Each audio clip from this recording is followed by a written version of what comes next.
Now I am so excited to bring you someone else from our community. Now, I want to talk a bit about the difference between a network and a community. Your network is about you, and it's all the people that you're connected to. And if you go away, that network really doesn't exist anymore because it was you. A community, however, once you've created this community, the people started as a network, but now they're talking to each other, and they've really started to help and support each other. And if you stepped out, that community is still thriving. So Vanessa Correa, who is our tax strategist, came into us through our network, actually came into us through a cold LinkedIn outreach, probably 5 years ago. I ignored it. I didn't pay any attention to it. I didn't need a tax strategist. I had a normal corporate job. And so why would I need a tax strategist? You just pay your taxes and move on with life. Well, we had this Barefoot Business event in December of last year, and after we had met with Vanessa and had incredible conversations with her, she became our tax strategist and told me that for the last 20 years, I've done it all wrong. Even with a corporate job, you should have a tax strategy. There are things you can do that will help you come April every year. And then helping us with our business, the Community Factory and Club Ichi, and actually making sure that we know what's coming and it's not a surprise.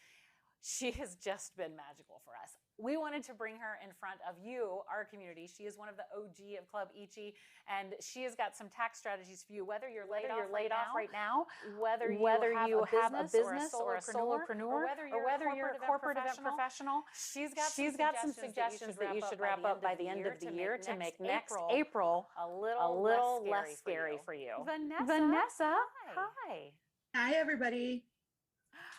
How are you? I'm going to turn it over to you because I know that you have all the tips and tricks. I do. So first of all, I just want to thank you for having me to speak with all of you. I think that anybody that knows Liz and Nicole know how phenomenal they are. And it's a privilege, honestly, to be here to help all of you. So that being said, I want to dive right in and start looking at the different things that you guys can start doing right now to make tax season even better. I know that taxes are a source of frustration and pain for most taxpayers, and it doesn't have to be that way, honestly. Most people think I'm insane when I tell them that I love taxes. I don't love paying taxes. I love using taxes as a strategy. So what we see most often than not is that taxpayers just are not aware of their rights and the opportunities that exist for them. Like Liz said, a lot of people think that, you know, if I've got a W-2 and I don't have self-employment, there's really nothing I need to do. I just need to wait for the end of the year to happen. And then I will receive some documents in the mail that I will give to my accountant, and my accountant will tell me how much I owe. And that's the typical process that most people follow. The problem is that there's this false assumption that when you have an accountant doing your taxes for you, that they're actually saving you money, and that's not the case. Most people don't know what this crazy thing called tax planning or tax strategists are, and it's kind of a new field, honestly. My background is in preparing expat tax returns, so I've done literally some of the most complicated tax returns in the world. And in doing that, what I've seen is that excuse me, America is the only country where the taxpayers are terrified of the taxing authorities. And so taking some of the things that I've learned from just the tax code in general and the crazy labyrinth of legal mumbo jumbo, confusing words, references to different paragraphs and different publications, it's crazy. As somebody that's actually hunted through the tax code and actually figured out what those rules and regulations are by having to go through 50 different pages to understand a simple sentence, I realized that, well, of course, no wonder 94% of Americans overpay their taxes. It's because they don't know any better. And when they do try, you know, maybe a friend has said what they're doing to save money in taxes, or you hear through the grapevine different ways to save money in taxes. And so most people will go ask their accountant and say, hey, I heard so-and-so's doing this to save money in taxes. How can I do that? And really, the tip of the iceberg is maximizing deductions. Oh wait, I think we're supposed to drink when I say the word deduction. So if you have a cocktail, cheers. All right. Now that I'm drinking on camera talking about taxes, I swear I'm not a drunk CPA that just willy-nilly people taxes. So what I want to do is I want to make sure all of you have a little bit of information, whether you own a business or whether you are just an employee, or even if you're not an employee or own a business. One of the biggest things to keep in mind is that entrepreneurship truly is the path to financial freedom. When it relates to taxes, having a side hustle or a side gig is more common than you may realize. And a lot of people actually already have a side gig. They just do it as a hobby and they incur expenses personally, but they don't get any tax benefit for doing so. So there's a couple of different ways that you can look at your tax situation through a different lens and then see what steps you can tweak a little bit in your life or in your business or with how you manage your finances in order to pay less tax. Because if we think about it, I mean, most people wait until the very last second because it's something that's confusing, it's complex, it's overwhelming. And really the end result is that you're going to have to pay money to Big Brother. So my partner likes to refer to me as Big Brother's big sister, and I'm very protective over my clients and my the ones that I hold close. And that's kind of what developed me starting my business and being able to kind of have that protective nature over my clients, being able to inform them of the different things that they had no idea about. And really that's what it comes down to is as accountants, as tax strategists, as tax professionals, we are equipped with tremendous amount of knowledge. And it's very rare to see anybody share that knowledge proactively, which I think is part of the problem. And so in trying to rectify that and make sure that taxpayers are only paying their fair share as opposed to the egregious overpayments that happen typically every single year, my goal is to stop that and to keep more money in the taxpayer's pocket, because when you pay less in tax, you have more options with what you do with that dollar.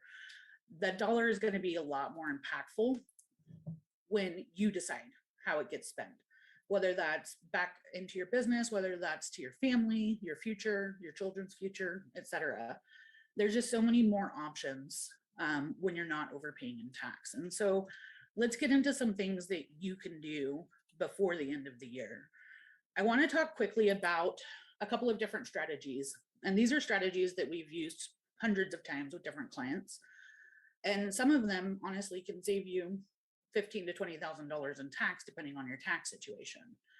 So the first one I want to look at is something called bonus depreciation. And like most things in the tax code, they make it sound a lot more complicated and overwhelming than it really is. If you go buy any asset, a computer, a vehicle, whatever, typically what happens is that asset will depreciate over time, meaning there's wear and tear. And on that wear and tear, the IRS reflects that in your tax position. You may not even be aware of that happening behind the scenes because it's not an expense that you incur, but you get to take a deduction. Cheers. You get to take a deduction for that amount of wear and tear that's happened throughout the years. And there's certain tables with a bunch of fancy words that don't really apply. But if you started looking up depreciation, and if you were to just Google the main concept of depreciation, it'll give you a pretty good idea of what depreciation is and what the benefit of it is for you. Basically, it's an expense that you get to take that you haven't actually pulled out of your pocket to pay. So it's a book to tax difference is what we call it.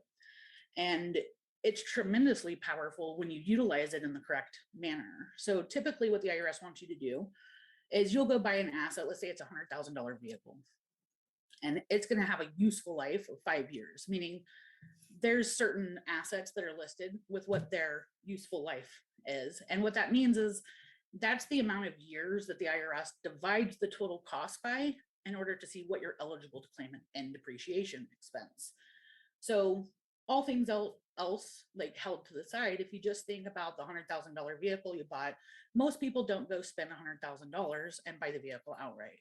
What typically happens is they will sign a finance agreement and put a down payment, sometimes $10,000, $15,000 down. What most people wind up doing, because they don't know any better, is they'll just take the deduction for whatever the down payment was. And then a lot of them actually don't even get the depreciation expense because there's certain forms you have to fill out in order to get it in the first place. So if you've purchased any asset that's going to last you 3 or more years in 2023, you're going to want to get a list of all of those and give it to your accountant and tell them, hey, I've purchased these assets. I want to be sure that I get the depreciation benefit for that on my tax return, because unless you mention it, they don't know. Many CPAs are very good at what they do, but they're not mind readers. So this is a way to generate an extra deduction. Cheers. Without having to take money out of your pocket to do it. Now, one of the cool things about bonus depreciation is it allows you to fast forward those annual deductions that you would otherwise have gotten over 5 years or 7 years or 10 years. So the idea is that if you go finance a $100,000 vehicle, and let's say you put $10,000 down, you can generate $100,000 worth of deductions when you only took 10,000 out of your pocket. So from a cash flow perspective and from a tax perspective, it's tremendously powerful. And a lot of people just don't know that that deduction exists. So there's something called depreciation recapture that you want to be aware of. If you sell your asset before that useful life has expired, then you'll have to recoup some of that depreciation. So just keep that in mind. Now, in terms of some other strategies, a lot of people here have children. Hiring your child can give you a tremendous amount of tax benefits as well. Being able to shift income to a lower tax bracket is really the most attractive part of that strategy. And not only does it equip your child with entrepreneurial skills and life skills and learning how to manage money and wealth early on in their lives, but it allows you an avenue in which you can reduce your taxable income by whatever their payroll is. And bonus, if your child's under 18, they don't have Social Security and Medicare tax. So you can literally just move money into an account that they're on as a cosign, that you're a cosigner on, and then use that money that they're receiving from their paychecks from your company, which is generating tax deductions, and then use that on the things you have to buy for them anyway. Most people that have children are very aware that it's extremely expensive. So why not at least get a deduction for some of the things you're going to pay for anyway? This is when we start looking at creating side hustles or single member LLCs, those types of things. And then I know that we're running out on time. So the last thing I'll leave you with is make sure you get everything organized. Know what to expect before December 31st. That's the biggest mistake I see taxpayers make, is they wait until the last minute when taxes are actually due. And then once they're due, they go to their accountant and then get a shock and a surprise based on the tax bill. And that, by that time, it's already too late to do anything. So my suggestion to you, if you take anything from this, is make sure you know what to expect in April before December 31st. Because if you know what to expect and it's not ideal, you can take steps still before the end of the year in order to minimize that tax expense. So I hope this is helpful and that it helps you all make next tax season a little less painful. And hopefully you can generate some refunds in doing so. Absolutely incredible. And let me just say that last year was the first year I had a tax refund in over 20 years, thanks to Vanessa. So helping us strategize, telling me that I actually needed an LLC 20 years ago. So call Vanessa. She can give you all your guidance. Thank you so much. Really appreciate you having you on. We're going to take a quick little break. Go grab your water after drinking all of those sips after hearing the word deduction, and we'll be back in just a minute.